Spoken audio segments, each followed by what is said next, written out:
mbrojtëra, edhe një gjë tjetër që un kam shikuar me klientët tim është që tani i bëjnë shumë këto kontratat para martesat. Ato janë shumë të rëndësishme, edhe më përpara nuk ishte rëndësi. Po, nuk ishte rëndësi, se gruaja nuk punonte, nuk ishte lekët, nuk ishte asnjë gjë, se nuk ishte rëndësi. Këto kontratat nuk bëjnë asnjë gjë për fëmijët, nuk bëhet like agreement për fëmijët, po të gjithë këto kontratat janë me shumicë like me ana financiare. So, kontraktat para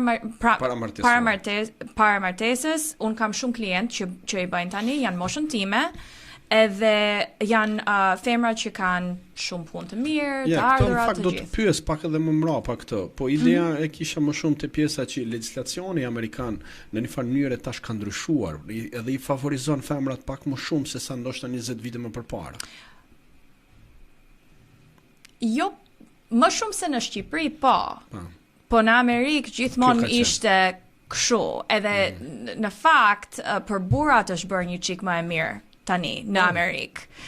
Se më përpara, nëse ti kishe fëmijë të rinin në shumica e kohës me maman. Tani këto un kam qenë avokate për 10 vjet tani këtu. Un kam praktikuar dhe un kam shikuar nga ato çështje të herët si është ndryshuar këtu ligji. Edhe kanë filluar po në një mënyrë edhe burrave kanë më të drejta tani. Po, tani është më barabartë me të gjithë me custody e fëmijët. Se më përpara ishte më shumë ka fëmijët janë të vogël, janë më të ri se 10, ato shkojnë me maman. Kështu është.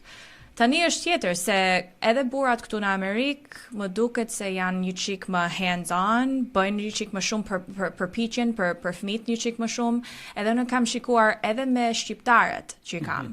Unë kam burra që janë shqiptar, që unë kisha si klient, edhe kanë 1 ose 2 fëmijë. Kanë filluar drejtën e fëmijëve. Po, përpiqen shumë. Janë shumë të mirë me fëmijët. Edhe ato tha, pse nuk kam kohën barabart me maman. Edhe gjithmonë gjyqi shkon edhe thot, nëse ti je në rregull, nuk ke criminal record, nuk bën drog, nuk bën asgjë gjë, edhe je baba i mirë, ti do kesh drejtën e fëmijëve. Po.